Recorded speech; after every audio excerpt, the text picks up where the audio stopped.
Alhamdulillahi Rabbil Alamin. Wabihi nasta'in bi umuri dunya wad din. Wala hawla wala quwata illa billah. Asyhadu an la ilaha illallah wahdahu la syarikalah. Wa asyhadu anna Muhammadan abduhu wa rasuluhu amma ba'd.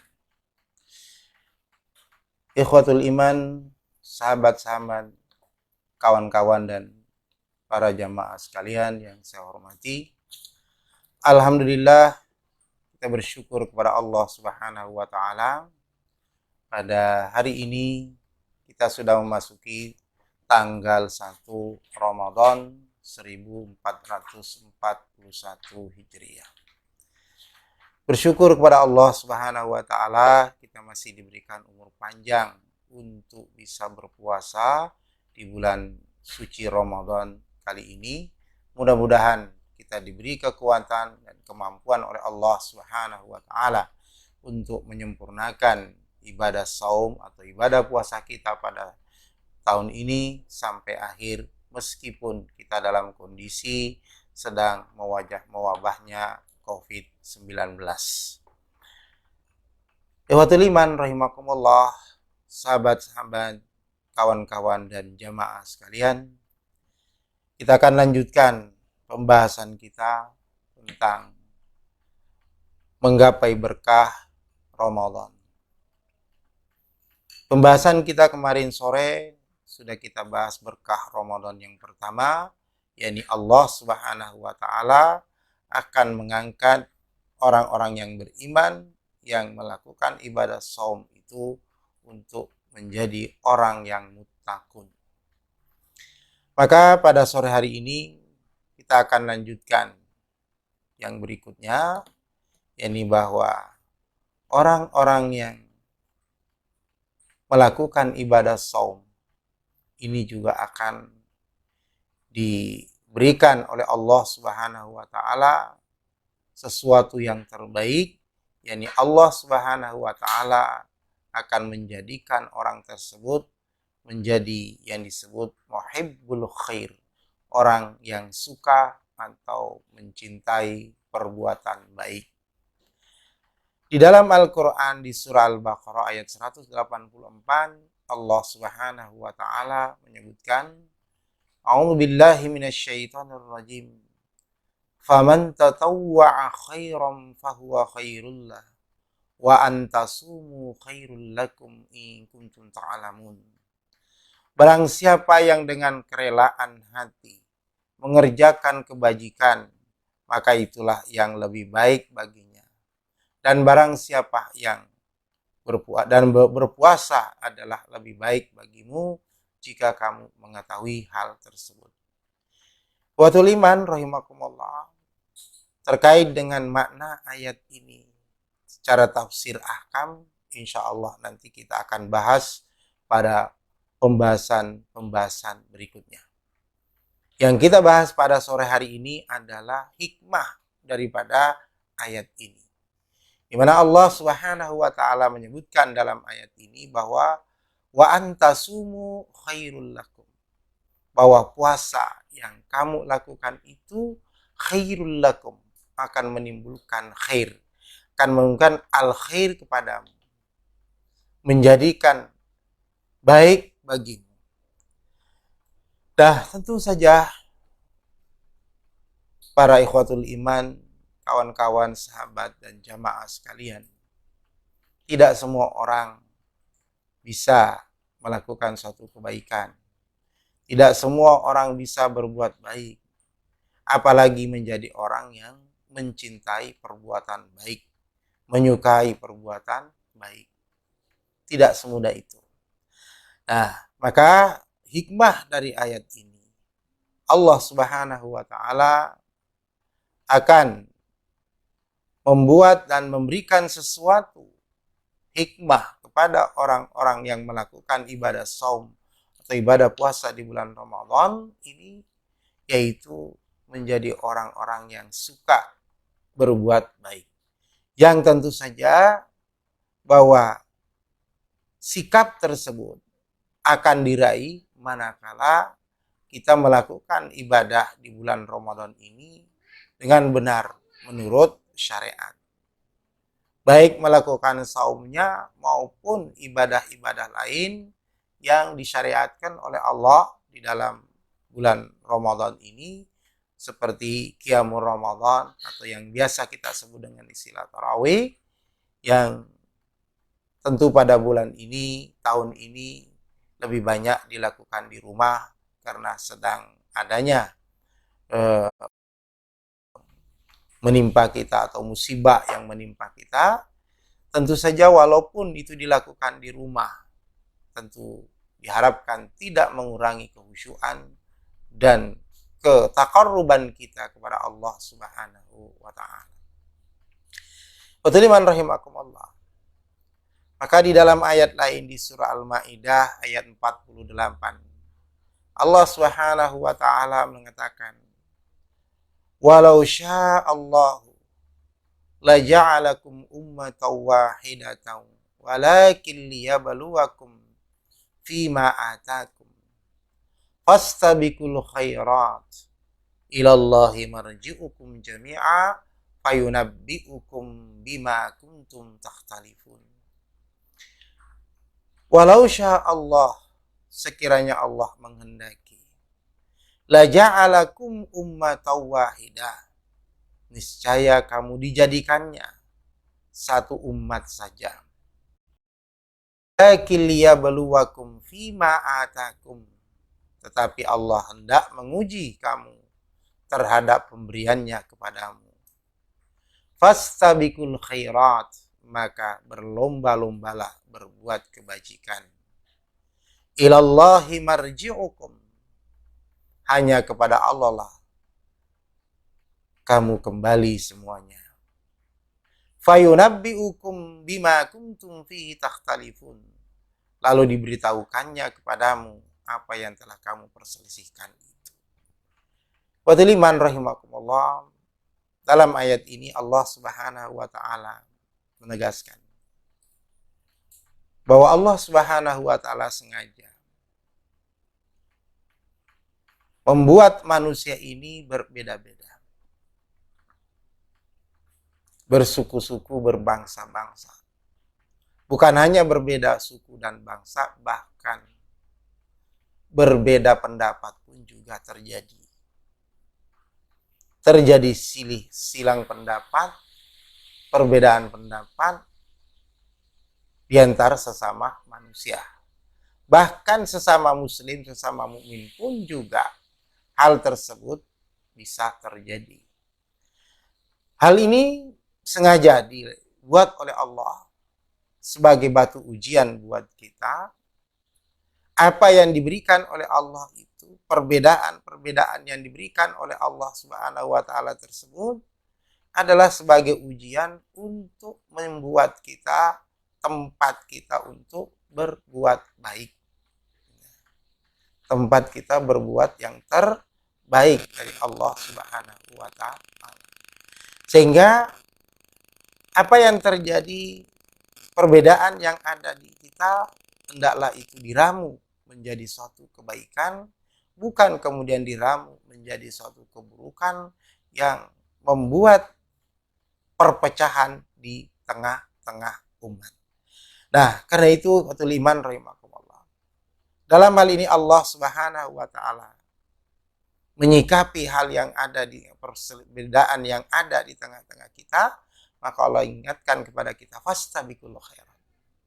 Kita disuruh oleh Allah justru berlomba al khairat, melakukan perbuatan yang baik, melakukan kebajikan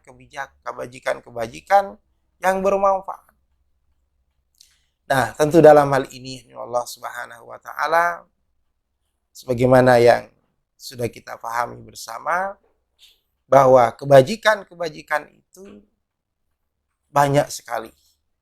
Baik yang berupa ibadah mahdhah yang sudah disyariatkan oleh Allah, yang berhukum wajib maupun yang berhukum sunnah, semuanya masuk al-khairat, kebajikan. Begitu juga ada hal lain yang merupakan ibadah muamalah yang disyariatkan oleh Allah Subhanahu wa taala, yang berkaitan dengan hablum minan nas, Maka dalam hal ini kita berfastabiqul khairat, berlomba dalam berbuat baik, berlomba dalam meraih kebajikan di hadapan Allah Subhanahu wa taala, berlomba berbuat yang terbaik, melakukan yang terbaik. Kalau terkait dengan ibadah mahdhah, maka kita lakukan yang terbaik menurut Allah Subhanahu wa taala. Lakukan ibadah kita itu yang terbaik menurut syariat, menurut Quran, menurut sunnah. Kemudian lakukan terbaik sebagaimana yang memang yang sudah dicontohkan oleh Rasulullah Sallallahu Alaihi Wasallam kepada sikap kita terhadap sesama manusia. Maka dalam hal ini kita berlomba berbuat kebajikan kepada sesama manusia. Khairun nas anfa'uhum linnas. Sebaik-baik manusia adalah manusia yang paling bermanfaat kepada manusia-manusia yang lain. Fathul iman rahimakumullah. Pada bulan suci Ramadan ini, Allah Subhanahu wa taala memberikan kesempatan kepada kita untuk berbuat baik, untuk berbuat kebajikan yang lebih banyak lagi kepada sesama insan, kepada sesama manusia. Yaitu apa?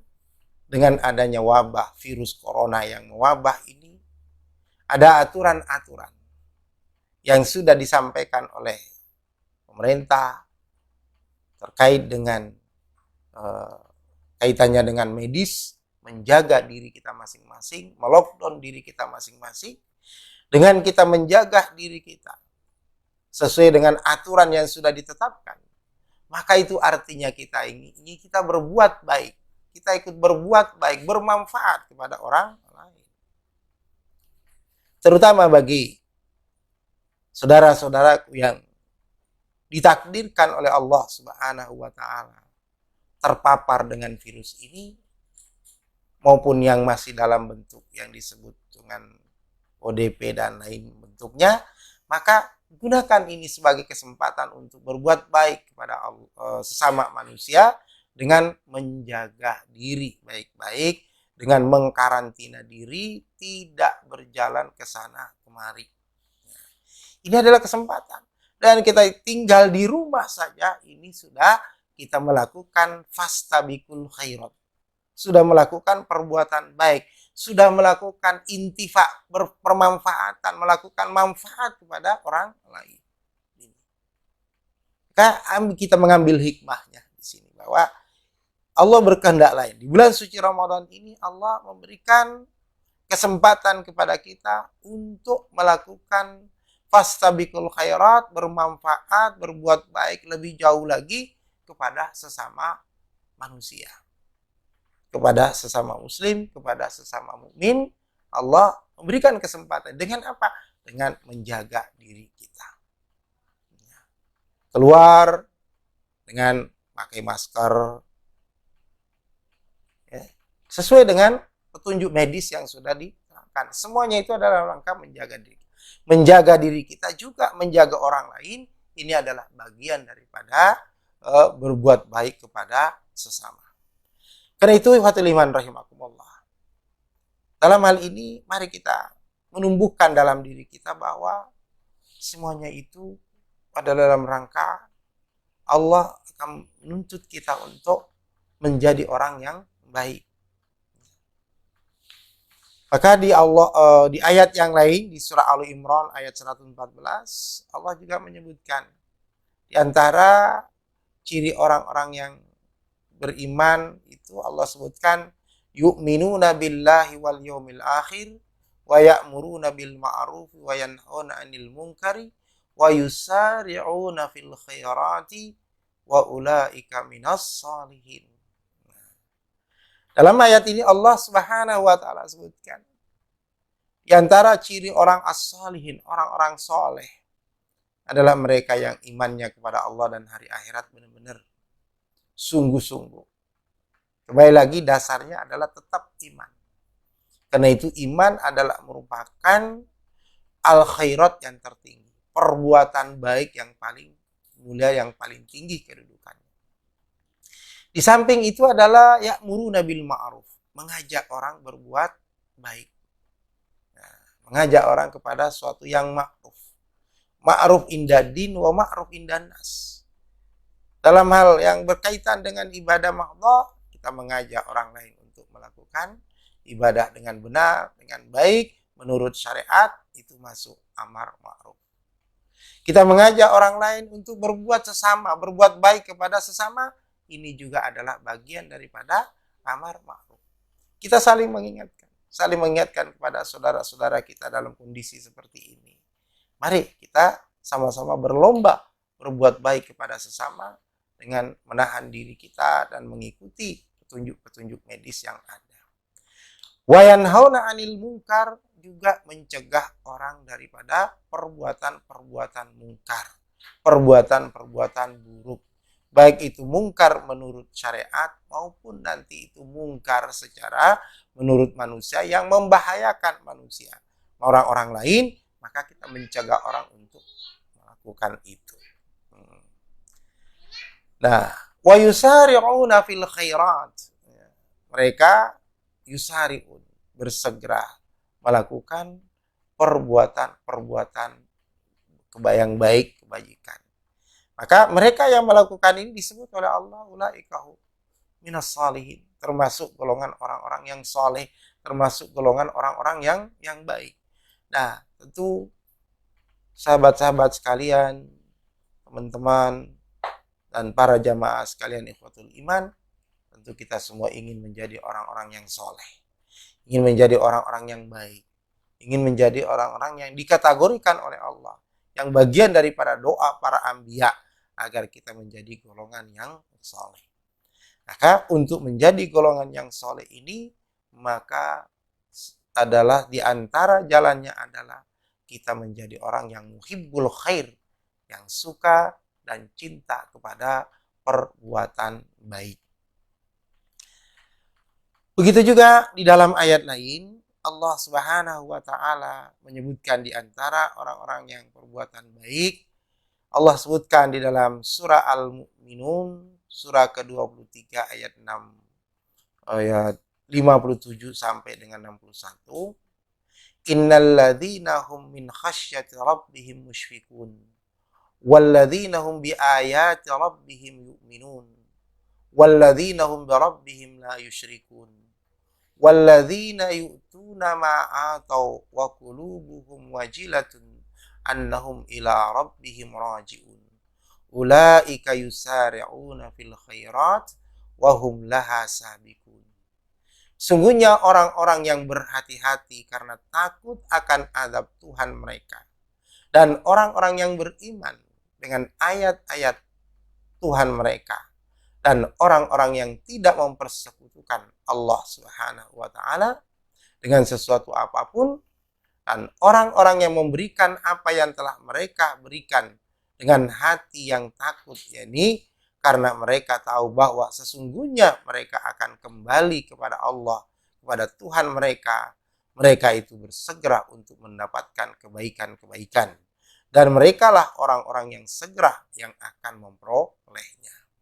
Allah sebutkan dalam ayat ini bahwa di antara yang disebut oleh Allah yusari'una fil khairat, dan bahkan disebut oleh Allah sabiqun, adalah orang-orang yang pertama disebutkan oleh Allah dalam ayat ini tadi adalah mereka yang khasyah rabbihim, yang takut kepada Allah. Rasa takut kita kepada Allah Subhanahu wa taala ini harus muncul dalam diri setiap mukmin. Itulah yang akan menjadi pengontrol dalam diri kita. Kemudian Allah sebutkan juga beriman kepada ayat-ayat Allah Subhanahu wa taala. Baik itu ayat Qur'aniyah yang tertulis di dalam Al-Qur'an maupun ayat-ayat kauniyah, ayat-ayat yang ada di sekitar kita. Maka seperti kondisi yang ada sekarang, mewabahnya virus COVID-19, ini adalah bagian daripada ayat Allah Subhanahu wa taala yang diturunkan, diberikan oleh Allah untuk menjadi peringatan, pengingat kepada manusia. Adanya hal ini diberikan oleh Allah semata-mata Allah sebenarnya ingin mengembalikan manusia ini menjadi orang yang baik. Semua ini, wabah ini diberikan oleh Allah untuk mengingatkan manusia. Allah sudah tegaskan dalam ayat yang lain. Walanuziqannahum minal adzabil adna dunal adzabil akbar la'allahum yarji'un. Sungguh pasti kami akan menimpakan kepada mereka azab kecil, azab dunia, peringatan dunia sebelum datangnya azab yang lebih besar di akhirat. Tujuan daripada al-adzabul adna ini adalah la'allahum yarji'un. Tujuannya adalah agar mereka mau kembali ke jalan yang baik, kembali ke jalan yang benar, kembali melakukan perbuatan baik. Nah, sesungguhnya dengan adanya wabah ini kirim oleh Allah, berarti ada sesuatu hikmah yang perlu kita ambil, bahwa semua kita manusia yang ada ini sudah minim perbuatan baik kita. Sudah semakin kecil perbuatan baik yang kita lakukan. Baik itu al-khairat, perbuatan baik yang berkaitan dengan ibadah mahdoh kita kepada Allah, maupun ibadah kita yang berkaitan dengan muamalah yang kaitannya dengan hablum minan nas. Itu menunjukkan bahwa ini berkurang di sisi kita. Maka Allah ingatkan kita, la'allahum yarji'un, agar mereka kembali lagi menyadari bahwa apa yang mereka lakukan selama ini itu adalah sudah keliru, sudah jauh. Maka mari kita kalau betul-betul beriman, mengimani ayat-ayat Allah, baik ayat Qur'aniyah maupun ayat kauniyah, maka mari peristiwa wabah COVID-19 ini kita jadikan cambuk bagi kita, menarik jalan bagi kita untuk menarik kita kembali kepada jalan Allah Subhanahu wa Ta'ala. Kembali kita berbuat baik, kembali kita saling mengajak kepada perbuatan-perbuatan yang baik. Begitu juga dalam ayat ini Allah Subhanahu wa Ta'ala ingatkan bahwa di antara orang yang disebut oleh Allah yusari'una fil khairat adalah mereka walladzina hum bi rabbihim la yusyrikun, yang tidak menyekutukan Allah Subhanahu wa Ta'ala, yang tidak melakukan kesyirikan. Itu liman rahimakumullah. Memang wajar kalau Allah Subhanahu wa Ta'ala sedang menjewer kita. Kesyirikan selama ini, kesyirikan di dunia ini sudah begitu banyak merajalela. Baik itu syirik yang merupakan syirik klasik, yang dulu menyembah keramat, pohon, kuburan, dan sebagainya, maupun syirik-syirik modern yang banyak dilakukan oleh manusia sekarang, yaitu mendewakan kekuasaan, mendewakan kekuasaan yang dimiliki. Dengan kekuasaan yang dimiliki, maka ia mau mengatur dirinya sendiri dan meninggalkan ajaran-ajaran Allah di belakang punggung mereka. Bahkan syariat Allah al-Islam ingin dicampakkan dari dalam kehidupan. Ini sebenarnya adalah kesyirikan pula kepada Allah Subhanahu wa Ta'ala. Kenapa disebut kesyirikan? Ada aturan Allah, lalu manusia kemudian seenaknya membuat aturan sendiri, tidak menggunakan aturan Allah. Itu artinya menandingi aturan yang dibuat oleh Allah Subhanahu wa Ta'ala. Maka ketika menandingi aturan Allah, maka masuklah kita pada larangan Allah, fala taj'alu lillahi andada wa antum ta'lamun. Jangan kalian membuat tandingan terhadap Allah, terhadap aturan Allah, sedangkan kalian tahu bahwa hal itu tidak boleh. Ini adalah kesyirikan yang ada. Maka wajar kalau Allah ingatkan kepada kita. Pertama, kita di bangsa Indonesia, begitu kesyirikan yang luar biasa. Bahkan di kita akhir-akhir ini adalah keburukan dipoles seakan-akan itu suatu kebaikan. Kebatilan dipoles terus sehingga seakan-akan itu sudah menjadi hak. Kesalahan yang nyata dibela-bela seakan-akan itu benar.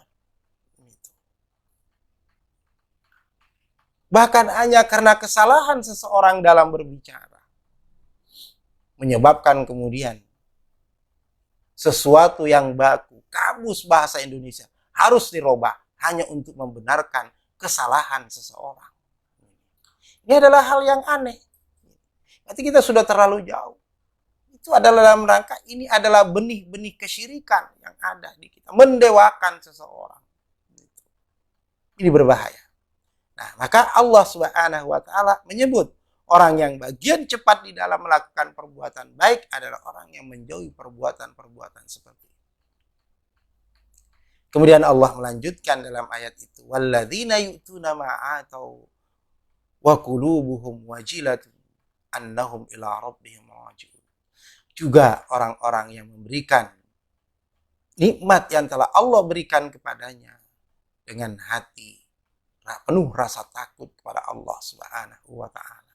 Artinya dalam membantu saudara-saudaranya yang lain, saudara-saudara yang membutuhkan, bukan karena terpaksa, tapi betul-betul dengan keikhlasan yang keluar dari dalam dirinya. Dia merasa apa yang diberikan oleh Allah itu akan dipertanggungjawabkan di hadapan Allah Subhanahu wa taala. Karena itu berkaitan dengan ayat ini.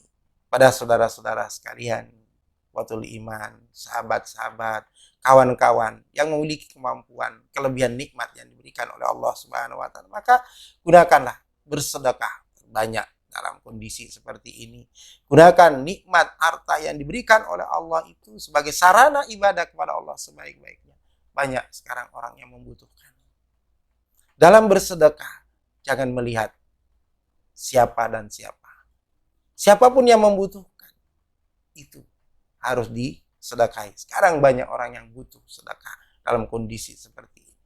Maka mari kita melakukan itu agar kita meraih apa yang diinginkan oleh Allah dalam ayat ini, bahwa lewat ibadah saum yang diberikan oleh Allah Subhanahu wa taala ini, Allah menginginkan agar kita menjadi orang-orang yang mencintai kebaikan, menjadi muhibbul khair. Jadi orang-orang yang suka membantu orang lain, menolong orang lain. Dan ingat bahwa ketika kita membantu, suka menolong, suka berbuat baik kepada orang lain, maka insya Allah, Allah juga akan selalu berbuat baik kepada kita. Siapapun yang suka menolong orang lain dengan ikhlas semata karena Allah Subhanahu wa taala, bukan mengharap karena yang pada orang yang ditolong atau dan sebagainya, tapi mengharap karena Allah Subhanahu wa taala, maka Allah Subhanahu wa taala dalam hadis qudsi menegaskan bahwa innallaha fi aunil abdi ma kana al-abdu fi auni akhi. Allah Subhanahu wa taala akan senantiasa memberi pertolongan kepada seorang hamba selama hamba tersebut juga memberi pertolongan kepada saudaranya yang lain.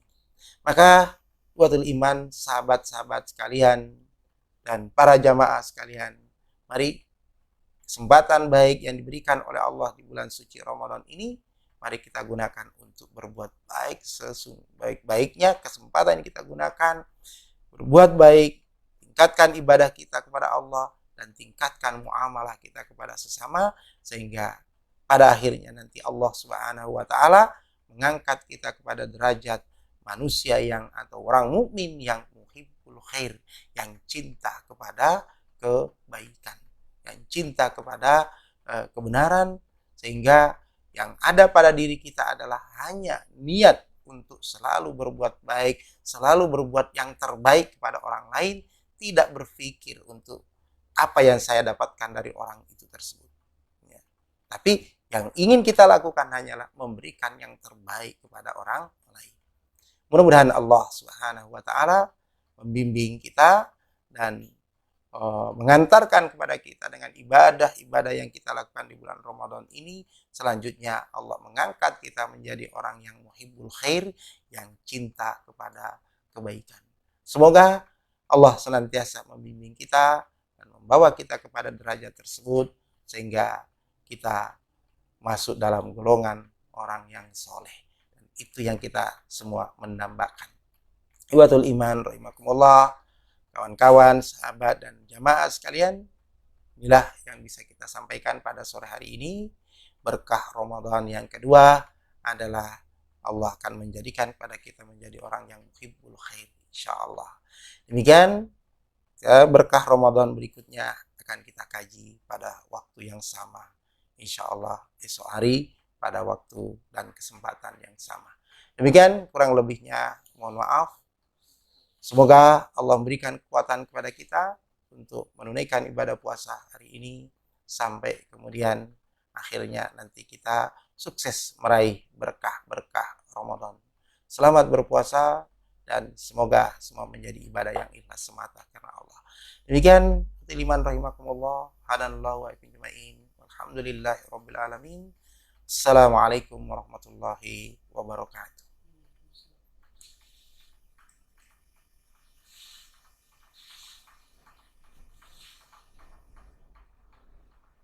Menjawab pertanyaan? Ada yang? Ada satu. Apa? Coba. Bismillahirrahmanirrahim. Afwan Ustaz, izin bertanya. Waktu kemarin ada sebuah kejadian, ada seseorang yang didatangi oleh kakek-kakek berjubah putih dalam mimpinya. Terus menyuruh warga untuk mandi di kali dengan tujuan untuk mencegah COVID-19. Itu bagaimana Ustaz menanggapinya? Mohon penjelasannya Ustaz. Terima kasih. Ya, terima kasih atas pertanyaannya. Ya, pertanyaan yang baik. Wadliman rahimakumullah, jamaah sahabat dan kawan-kawan sekalian. Perlu kita pahami bahwa mimpi itu di dalam syariat memang ada mimpi buruk, ada mimpi baik. Tetapi yang terbanyak itu adalah sebenarnya adalah mimpi itu adalah bunga tidur, adalah yang banyak dari setan. Nah, tentu dalam hal ini dari pertanyaan tadi belum bisa dipastikan bahwa orang yang berjubah putih itu apakah itu benar atau malaikat atau apa, itu tidak bisa. Yang pasti kita kembalikan dulu bahwa mimpi itu adalah tempat permainan daripada setan. Nah, maka kita harus berhati-hati dalam hal ini bahwa jangan kita ikuti hal tersebut. Itu bisa membawa kita kepada perbuatan syirik nantinya. Ya, jangan dianggap bahwa setiap orang yang berjubah putih itu pasti malaikat. Tidak ada keterangan demikian yang mengatakan bahwa setiap orang jubah putih adalah malaikat. Nah, itu belum tentu. Nah, ini sering terjadi. Nah, marilah kita menghadapi COVID ini sesuai dengan prosedur kesehatan yang ada. Jangan kemudian kita melakukan hal-hal yang ada di luar nalar.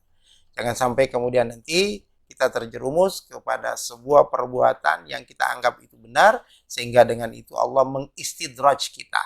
Ya, perbuatan salah, lalu seakan-akan kita benar. Maka mari mimpi tersebut adalah, saya tidak mengatakan itu adalah mimpi mimpi bohong, tidak, tapi jangan kemudian kita percaya yang namanya mimpi itu adalah bunga tidur. Bisa saja itu adalah dari setan yang akan menjerumuskan kita. Kalau kita sudah mandi di situ nanti pasti nanti ada lagi syaratnya begini, syaratnya akhirnya nanti kita akan diterjumus untuk kepada menyembah setan akhirnya. Ingat, Allah melarang kita ya untuk beribadah kepada setan. Nah, karena itu hal tersebut kalau ada yang bermimpi demikian, sudah anggap saja itu bunga-bunga mimpi, jangan kemudian bunga-bunga tidur, jangan kemudian diikuti sehingga nantinya kita bisa dijerumuskan ke hal-hal yang justru itu adalah membuat kita kufur kepada Allah Subhanahu wa taala. Demikian, wallahu a'lam bishawab. Lagi satu, bagaimana tanggapan Ustadz tentang penyamaan orang-orang yang berkata ngumpul di masjid nggak boleh, tapi masih berkerumun di tempat lain seperti pasar dan sebagainya? Mengapa hanya masjid yang dilarang? Terima kasih.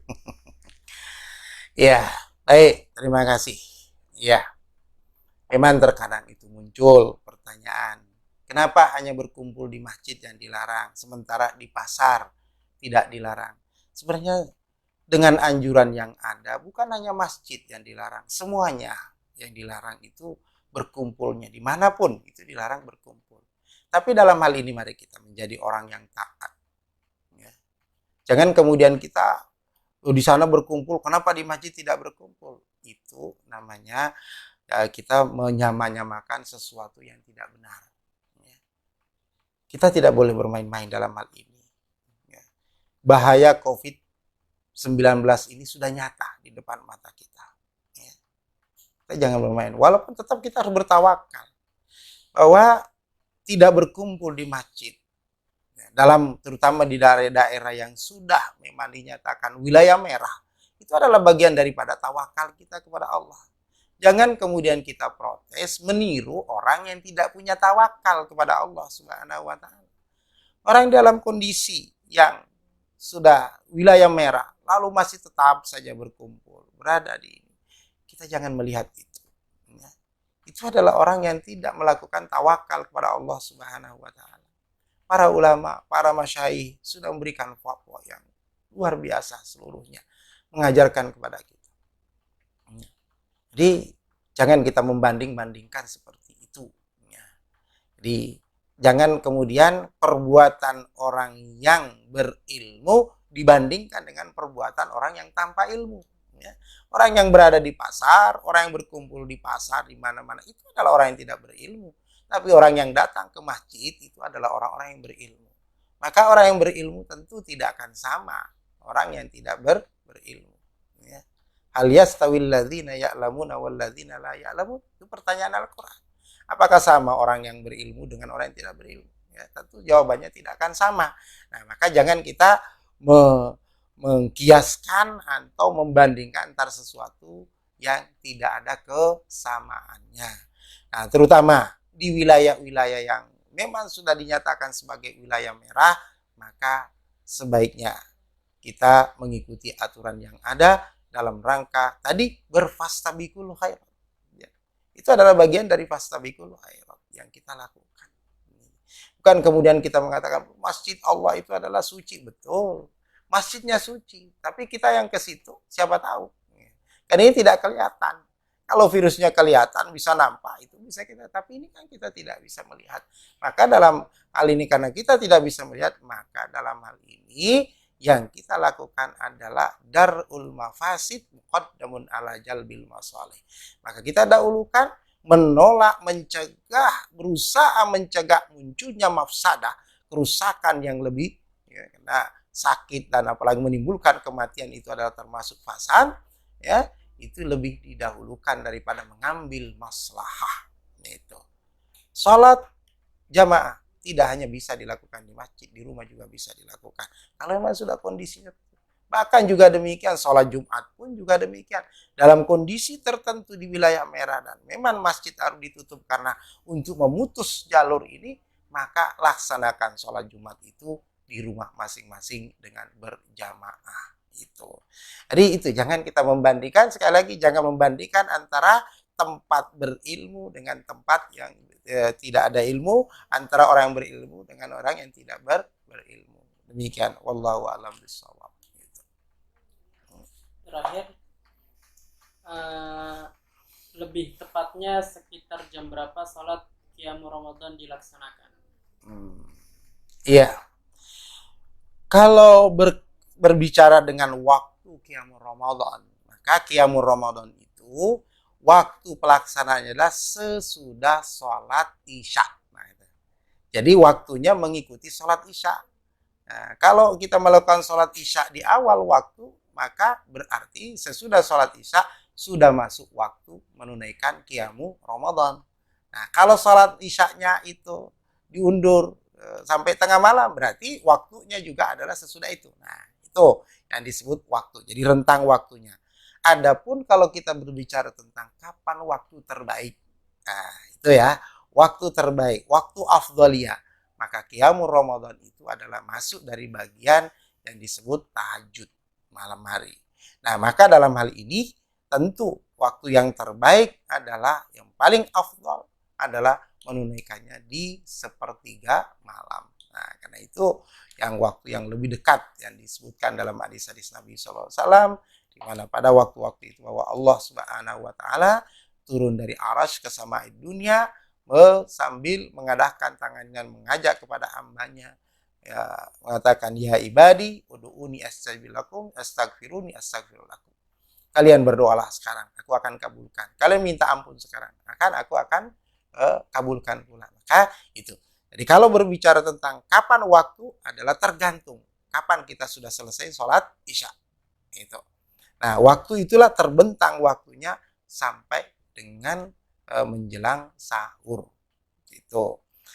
Nah, adapun waktu afdal yaitu tadi setelah lewat malam. Itu yang paling afdal namanya. Nah, silakan. Itu namanya ada waktu mukhayyar, silakan, ada waktu yang afdal. Nah, jadi tergantung sekali lagi waktu qiyamul Ramadan tergantung pelaksanaan sholat isya. Yang intinya bahwa qiyamul Ramadan itu atau sholat malam itu tidak boleh dilakukan sebelum kita sholat isya. Itu. Jadi tergantung pelaksanaan sholat isyanya. Demikian. Allahu a'lam bishawab. Ada beberapa lagi, ada 3 lagi sebenarnya mau dijawab semua. Mungkin di pending aja dulu. Iya. Satu lagi ya. Oke. Ustadz, apakah lafaz paman syahida minkum syahra falyasumhu itu khitabnya untuk ulil amri pemerintah? Karena saya sendiri di sini pemerintah memutuskan puasa itu baru dimulai besok Sabtu. Di Pertanyaan dari Pakistan. mana? Oh, pertanyaan dari Pakistan. Iya, baik. Terima kasih. Penetapan tanggal 1 Ramadan ataupun awal-awal bulan Hijriah itu sesungguhnya adalah tergantung kepada wilayah atau matlak masing-masing. Tidak ada ketentuan bahwa waktu itu mesti harus sama semuanya. Ya. Apalagi berkaitan dengan ibadah Ramadan, maka Rasulullah SAW menyebutkan ya, sumu ya, liru'yatihi. Berpuasalah dengan ru'yah, dengan melihat bulan. Itu. Nah, maka tentu ini adalah sangat-sangat berhubungan dengan wilayah tersebut. Gitu. Maka dalam hal ini memang kalau kita lihat dalam hadis-hadis Nabi Shallallahu Alaihi Wasallam yang punya kewenangan sebenarnya menetapkan kapan mulainya puasa itu adalah ulul amri. Karena itu Rasulullah Sallallahu Alaihi Wasallam ketika mendapatkan informasi itu kan beliau langsung kemudian memberikan instruksi, bukan kemudian sahabat itu menyampaikan sendiri-sendiri. Nah, karena itu dalam hal ini sebenarnya penetapan itu adalah kewenangan ulul amri, tentunya dalam hal ini adalah minta pendapat kepada ahlul halli wal aqdi. Nah, kalau di Indonesia tentu di sini adalah dari ormas-ormas Islam. Yang itu biasanya melalui sidang isbat namanya. Di mana di situ para seluruh perwakilan ormas-ormas Islam berkumpul melakukan diskusi, lalu kemudian nanti sambil menunggu laporan-laporan dari Ru'yatul Hilal, lalu kemudian diputuskan bersama. Keputusan bersama itulah yang kemudian disampaikan oleh pihak hukumah. Sesungguhnya apa yang disampaikan ulul amri itu adalah keputusan bersama, bukan keputusan sendiri. Nah, jadi faman syahida minkumus syahra sebenarnya salah satu maknanya memang itu adalah ditujukan kepada ulul amri sebagai pengambil kebijakan untuk mengambil putusan tentang penetapan awal Ramadan ataupun juga nanti awal 1 Syawal. Demikian, wallahu a'lam bishawab.